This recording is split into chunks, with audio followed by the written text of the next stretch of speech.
আফগানে এখন এমন অবস্থা যে রাস্তার মধ্যে টাকা পড়ে থাকে, এরপরও একটা টাকাও কিছু হয় না, লাখ লাখ টাকা পড়ে থাকে।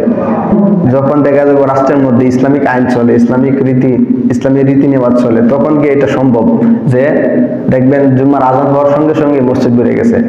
কিন্তু এটা যতদিন পর্যন্ত এইটা ইসলামিক রাষ্ট্র অর্থাৎ ইসলামিক কোরআন সুন্নাহ অনুযায়ী না চলবো ততদিন এই আইন বা এরকম পরিস্থিতি হইব না।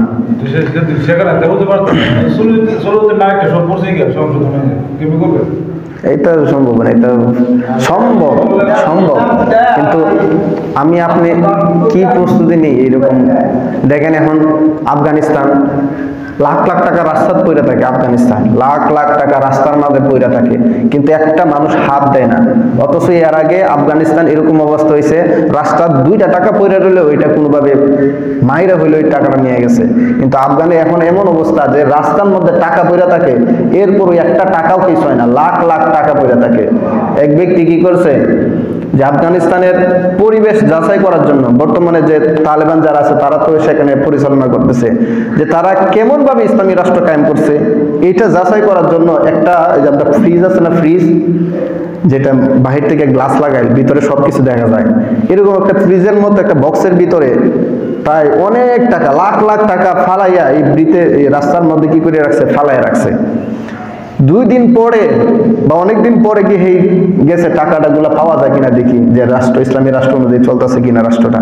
তখন গিয়ে দেখে যে টাকা যেভাবে রাখছিল টাকা হুবহু সেইভাবে আছে, সেখানে একটা টাকাও নাই, হয় নাই, কেউ হাতও দেয় নাই। দেখেন সুবহানাল্লাহ, এটা কি জন্য হয়েছে? ইসলামী আইন ইসলামী রাষ্ট্র কায়েম করার পরেই এই কাজগুলা হয়েছে, কিন্তু এর আগে এগুলা হয়েছে না।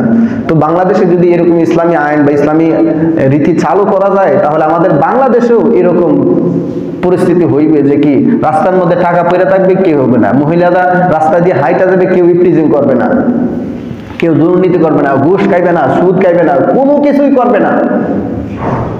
কারণ সে জানে এখন আমি যদি সেখান থেকে টাকাগুলা চুরি করি তাহলে ইসলামী বিধান হয়েছে গিয়ে হাত কাটা। এক ব্যক্তির যদি হাত কাইটা দেওয়া হয়, গজের এক গ্রামে চুরি করছে, হাত কাইটা দিছে, তাহলে এই গজের এক গ্রামের আর দ্বিতীয়ত কেউ চুরি করবো না। চুরি করতে হইলে 100 বার ভাববো যে আমি যদি ধরা খাই তাহলে আমার হাত কাটা চাইবো। তো ইসলামী আইন রাষ্ট্র কায়েম যদি হয় বা ইসলামী রীতি অনুযায়ী যদি রাষ্ট্র চলে তাহলে এটা সম্ভব। আর যতদিন এটা হইব না, এটা এইভাবেই চলবো।